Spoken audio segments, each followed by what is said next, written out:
Hello everyone, welcome to the corner. Just doing a quick little update on the 53 Ford that I've been working on. Dubbed it Potbelly. We're gonna go with pink on it. I've decided I'm gonna paint it pink. It'll be, to me, a pink. And then I'm gonna be getting a can of effects paint through Advanced Auto Parts here in town. It's a pearlized kind of metal flake clear coat that goes over top of different colors. So it'll kind of make this pop a little bit more. But that's going to be what color goes on the truck here. What you see in the foreground is just kind of everything laid out. I've been kind of picking away, working on it a little bit at a time here. Did actually get a coat of primer on it the other day. I put a guide coat on it just to see where I was, see if there's any imperfections that need to be taken care of. So I started working on them, filled them a couple areas, and put a little putty in here and there. And you can kind of see I did a lot of work around the front fenders, a little bit more again. Put it in, and I need shoot another guide coat on it right now, or again. I've been using that 2x stuff you get at Walmart, the 2X stuff where you got paint and primer in it. I'm thinking I'm pretty much done with that stuff. This stuff is still tacky, and I sprayed it 3 days ago. I really don't like the way that stuff is coming out anymore. I liked it where you used to be able to spray something and dry within an hour and you can start working on it and not have to worry about sticking to your car. But anywho, the primer coat's on there, and I have been working on a couple areas. I rescribed the entire upper door jamb into it again on both sides. Over the years, these little pieces where you can kind of see these little white chunks right here, these have popped out over the years on both sides. And you always had to glue them back in and rescribe the door lines and then pop out again and whatever else. This time they're in for pretty good, so I glued them in pretty good this time around. But like I say, it's got a sorry about that. Tail end. I'm using I ended up deciding going with the 56 Ford Foost chassis underneath it. Here you can see the bed off the 56 as well as the firewall in it. The chassis fits pretty good. I had to rework rear suspension like I showed in the one video here not too long ago, and I modified the front suspension a little bit to where the tires will sit up inside the truck. Can't hold it too well. There it is. That's about where the front end will sit. I got to put this will come out to about there. And I am going to be using the quick change rear end out of that I was originally planning on going with. That'll sit up in there like that. Like I've said in the past, most of my stuff that I like to build it to where it's low. I like to have stuff low on the ground for whatever reason. It's just my style, the way I like stuff, I guess. Not like this truck here in the background and other stuff that I built. I'll show you that one here in a minute too. This has got the NASCAR chassis underneath it that I was telling everybody about. It makes it a nice way to lower and drop a vehicle down. That's got the NASCAR race car chassis underneath it. That's the front end I'm going to go with. I'm going to go with the chrome versus the painted one. That's the bed floor.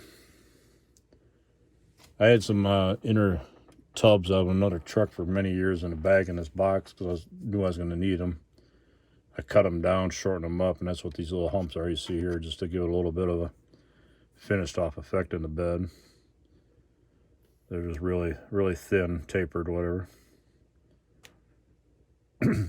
I'll end up using the kit decal out of the Foost truck and then put the wood grain decal down in the bed.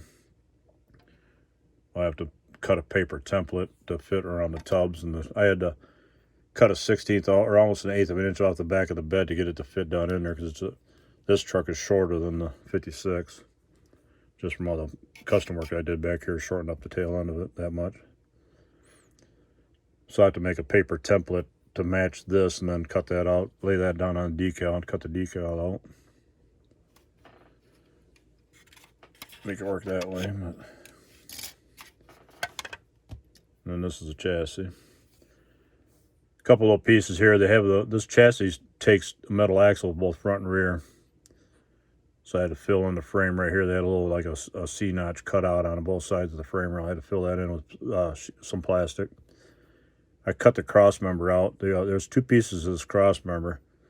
The main part comes across the bottom, goes up against the kit, or the piece that's already attached to the frame. Well, I took the pieces attached to the frame and cut the center of it out. That way it fits the oil pan down inside. This is the 429 block that I had originally in this truck. I cut the oil pan off the engine block, and then this is the oil pan that comes in the foos kit.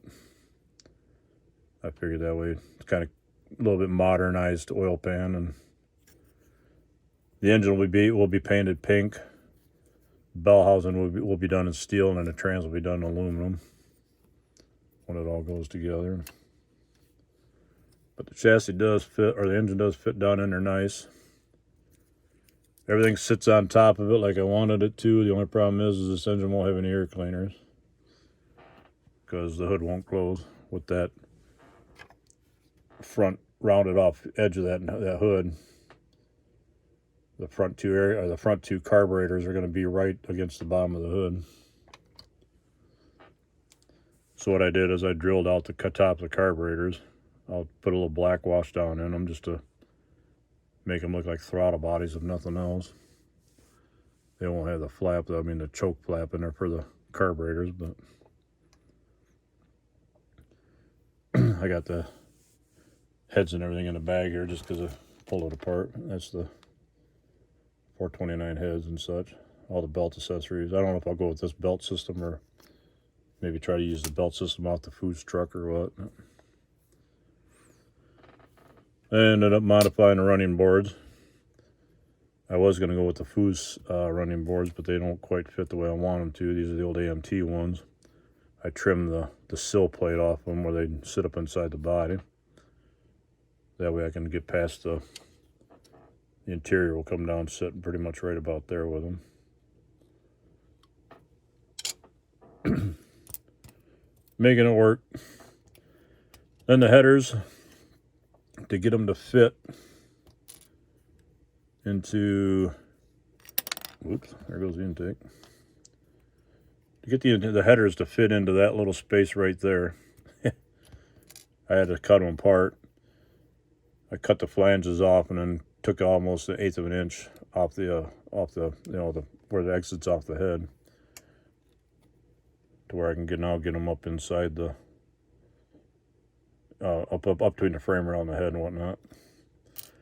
So the headers will now work. Yeah, like that. Engine just stuck to my finger. Pulled it right out of the frame. Then the interior off the foos truck will fit up in and mesh with the, if I can get it to line up here, right? There we go. That's the floor pan, that's the interior for the foos truck. That'll all fit inside the truck, and I'll use the door cards, and I'm going to try using the dashboard too. But like I say, I think I'm going to go with my original idea with the 2 bucket seats and the 58 Impala center console. I just think that console looks cool sitting down in there, so I'm going to go with that route. But it's coming along. It is getting there. Talked to my friend of mine the other day and about the one that wanted to name it Little Piggy. I told him I'm going to name it Potbelly instead of Little Piggy. He wrote back, he said, well, that's a blast from the past, and started laughing about it. But I really quick, what I was talking about the other day about putting NASCAR chassis underneath trucks and cars.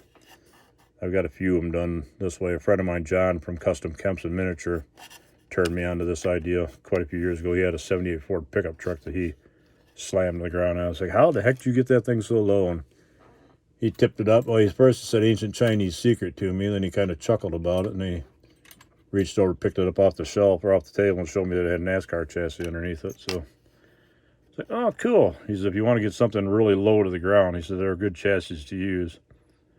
You got to modify them to fit, but once they're up in there, I mean, it sits on the ground. As you can see by it where it was sitting back there. But that's the engine in that.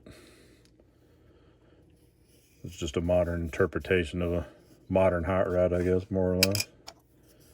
Dashboard going in. Corvette matched with the 72 Chevy dashboard. You can kind of see where the dash is kind of yellowed out to about here. The yellowed section is where the Corvette section is, and then the, whoops, from here out is Chevy dashboard, or the Chevy truck dash. The dash will be painted the same color as the truck, which is going to be this color. It's going to be this mint green. Then I'll have like a charcoal gray tonneau cover on it. Hood scoop is off of I want to say a Challenger or a Cuda.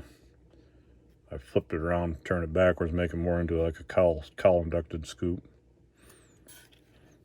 Got the Halibrans on it for wheels. Then kind of looks familiar, huh?